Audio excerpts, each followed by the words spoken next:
Hey folks, I am Kevin Ioli with Yahoo Sports, and welcome back. My guest now is going to be fighting Sean Strickland in the main event of UFC Vegas 33 over at Apex here in Las Vegas. I am talking about Uriah Hall. Uriah, how are you, my friend? Really good. How you doing?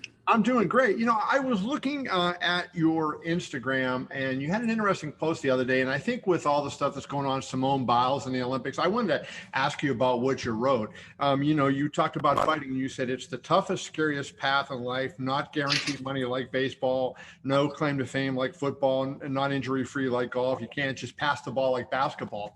And, I think that's an interesting thought process. And I think a lot of people feel that way, but not a lot of people come out there and admit that, right? And I'm just kind of curious, what is it like for you as you get this close to fights, like, and the emotions start to take over? Do you have to, okay, there you are. Oh, sorry. No worries. Yeah, go ahead. So I guess I was just saying, do the emotions take over as you start getting close to a fight? And is that something that you constantly have to battle? I think for most athletes, you're always going to battle those, even the greats, because when doubt seeps in, you're always going to have those two roads, and you can go to the left or the right. And usually the left is usually that self-doubt, that negative affirmation. The right is, plant the right seed. Okay, if I do this, do that, then that is a road to victory. But a lot of times, a lot of athletes, they feel it's not normal to feel that way. Oh, I have to be tough all the time. No, you're a human being. Right. So that's one of the things I had to recognize, that, hey, man, this is normal. And I had a few people reminding me that it's normal to feel that way. It's totally normal. But it's how you give it power. It's how you handle it. It's how you manage it. It's what you tell yourself. It's how you counter it when those negative voices are coming in your head as you're walking out saying, oh, shit, I'm actually going to fight this guy. Or, oh, my God, what if I lose? It's how you counter those. And it's a consistent fight. But it's something you can never defeat, but you can fight it. You're a smart guy, which leads to two questions. I mean, I think sometimes when you're a smart guy and you're thoughtful, that those kind of thoughts come in your head more than if you're not, right? I mean, would you agree with that? Like the fact that somebody, thinks about consequences and like you do, that makes that more of a problem? What do you mean? Like, well, like I'm saying, because you're a thoughtful person and the consequences of a loss, the consequences of an injury, what you're going to face, that makes the mental game that much bigger of an issue for you going into a fight. I mean, it depends, because there are times where I didn't have the fight play out the way it did. Like when I fought Brunson, I felt like I had an amazing training camp. I felt strong. I felt good. I didn't like him. I felt motivated. I got in there and I got dropped and I was like, what the hell? And, I said this earlier, no one's the best fighter. You're the best fighter that night. It was your night. You did things that lined up accordingly, whether the universe or the sun or people on Mars are watching you, but something aligned, something for you to do something that you were supposed to do, and it happened. And it's all about a journey. That's the best way I can describe it, because you learn from the mistakes and you learn from the success. But it's how you dwell in those negative places. You don't stay there long. You acknowledge it and you move forward. Most people acknowledge it and they stay there to hang out. Like if you think of a heartbreak or a breakup, you stay there like, oh man, I feel this way. I miss the person. This sucks. This hurts. And then you dwell in that negative affirmation. It just pulls you lower. But if you don't recognize that, hey, this happened, right. It happened to you. What can you gain from this? Yeah, it's going to suck, but acknowledge that it's going to suck and still push forward, then you won't get out of it. I'm always curious, what you guys think. And to me, like the walk is the thing. Like what goes in your mind as you're making that walk? I mean, are you thinking of the fight? Is your mind blank, or like, are you going, oh, holy shit, I'm going to fight, Anderson Silva? Holy shit, I'm going to fight Anderson Silva. It's exactly what's going on in my mind. It's either holy shit or what the fuck, or, oh my God, holy shit, why am I doing this? Right. Oh my God, why am I not home? And what the fuck, shouldn't I be like something else? Yeah. But again, it goes back to those doubts, the negative affirmations, how you feed it. Right. Okay, holy shit, this happened to me, but it's something I got to do. I'm here anyways. But yeah, I heard Cowboy Cerrone spoke about it. And again, I thought it was just me, but he's like, man, I'm backstage. People are cheering me up. They're like, yeah, you got this. And I'm like, you just shut up. I'm getting weak, all this anxiety just pulling energy. You're like, I've trained so hard. I'm in shape. Why am I tired so fast? It's the craziest adrenaline rush ever. And then, you walk out there, you get punched. Like, oh, okay, I'm in a fight. And for a lot of people who do not understand the sport, I really always encourage them to try it, even if you don't want to compete, but at least understand that nerve, that feeling of that anxiety, how it takes over, how millions of people are watching you, how just like that, 4 judges who don't know anything about you can take away your whole career. It sucks. And it's the toughest, hardest, to me, best sport in the world that's underrated. It doesn't get appreciated as it should. These soccer players are getting all these millions of dollars. I'm not hating, but come on, man, I could beat your ass. That's how I look at it. Well, I want to ask you this then. Last week was a great example of what you talk about. There were a lot of controversial decisions on the UFC show at Apex. Most people, I think, thought Miranda Maverick beat Macy Barber, Kyler Phillips with Robbie Paula Paiva fight. And so, that Dean Thomas made the comment. I want to see if you agree with this. He thinks that, the MMA community should do away with the win and show and just pay the fighters. You don't have that because if you're on, yeah. Do you agree with that? Yeah, I agree with that. If I have guaranteed money, I'll be like, let's go, motherfucker. I'm gonna go in there and let it go. Like these boxers, take the Logan and what's his face fight. If they say, "Hey, man, we'll give you $5 million to win and $5 million to that," that kind of creates a hesitant, but it makes you a lot calmer to go in there and be like, yeah, I'm gonna it up, but I'm getting paid. It's like taking away time limits. You take away time limits, dumbass judges or refs stopping fights.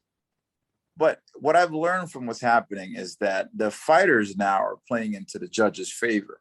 Mm-hmm. It's not about fighting anymore. It's pressure. It's throwing us more punches. It's hold the person for a certain amount of time. It's playing into it and it's taken away from the depth of fighting, that chess match. Sure. Like when I fought Anderson Silva, and this is me being brutally honest, it was hard to watch that fight simply because Michael Bisping's voice. I feel like he was criticizing me the whole time. I'm like, first of all, your ass went in there and survived against Anderson. You over here talking about, he has to throw more punches. He has to do this. And I'm like, it's Anderson Silva. You serious? You think I'm just gonna walk forward at Anderson Silva? Right. It sucks. But that was that amazing chess match I've ever had of trying to figure him out. I knew everything he was gonna do. Every time I threw a punch, he moved a certain way. I was like, I know what he's gonna do next. I knew everything.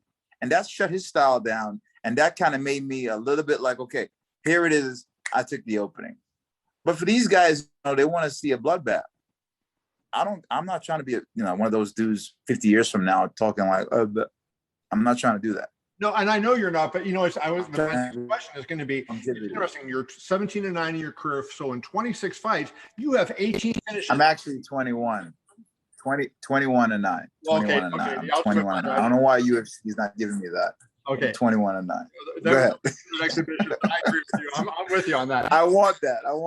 You have all those, your fights tend to end in finishes, right? So I didn't add up the Ultimate Fighter fights, so I'll just use the ones that aren't on the Ultimate. Oh, yes. I don't know why they call it exhibition. There was nothing exhibition about that. You were getting kicked. They were getting kicked. Yeah. I'm with you on that. But I guess my question is, you go to a lot of finish as opposed to having a lot of decisions. And do you think that this is, a reason why, like, I don't want to leave it in the hands of, the old Dana White phrase, I don't want to leave it in the hands of the judges. Do you fight a certain way to try to take the judges out of the equation? I try. I try to go out there, cut their throat, and leave them bleeding.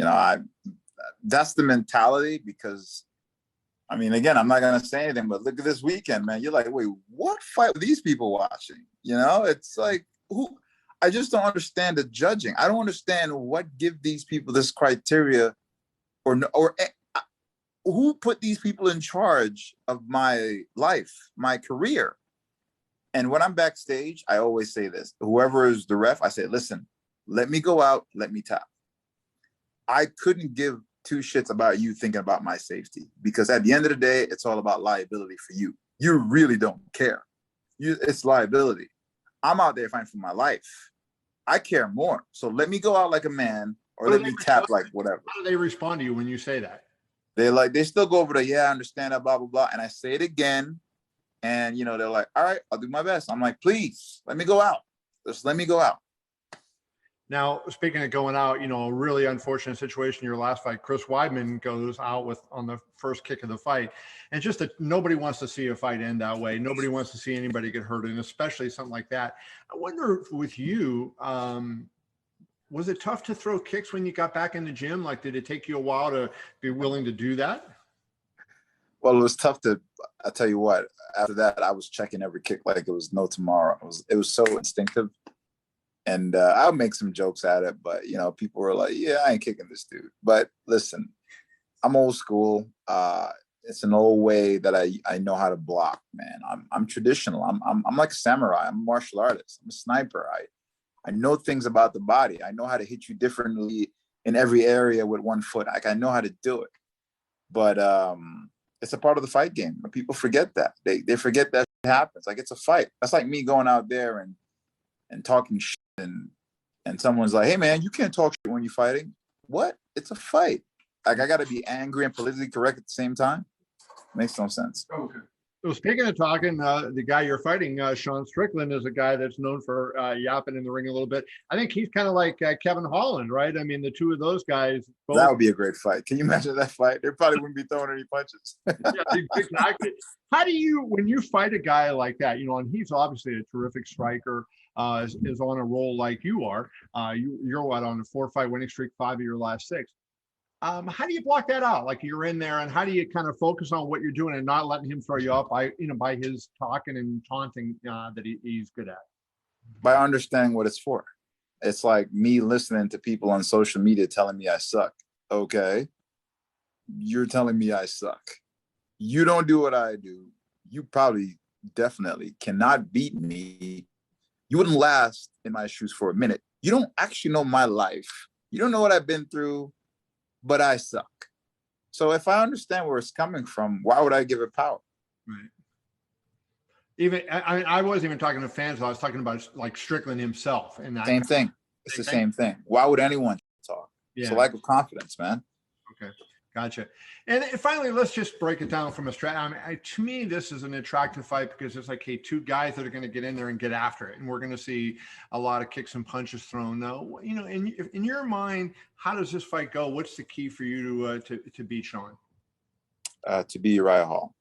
Because when I'm Uriah Hall, anybody can beat me. Oh, very good. Well, you heard it, Uriah Hall. Now, I got to ask you this, because when I was looking at your Instagram earlier today, because I wanted to see if I saw that first post you put that I asked you about earlier, and I wanted to see if there were any other kind of posts like that. And I happened to see that you said you had an OnlyFans page, and I was a little bit shocked by that. Do you still have an OnlyFans page, or was that a short time thing? I don't have you loud mofos. Thank you. Oh. Sorry. God, black people, man. Anyways, I don't have. I got it. Thank you. So you don't have an OnlyFans page? I don't have an OnlyFans page. It was a joke to kind of promote any type of photo. You know, I'm Walt Harris seemed to be into it. Who? Walt Harris. I saw. He said he was looking for a free. No. Listen. I'm crafty. You know, I make jokes all the time. I have a different type of sense of humor. I don't have an OnlyFans account. I don't think I could ever stoop that low. However, a part of me one time when I was talking to my buddy, I was like, bro, we should probably do this. If we can get paid for not doing it, why not? It's easy money. But my pride would not allow me to stoop that low to do that. There you go. No, I don't have an OnlyFans account. All right. Well, good stuff, my man. Hey, Uriah, always good to talk to you. I wish you the best on Saturday against Sean Strickland. All the best. Talk to you soon. Thank you.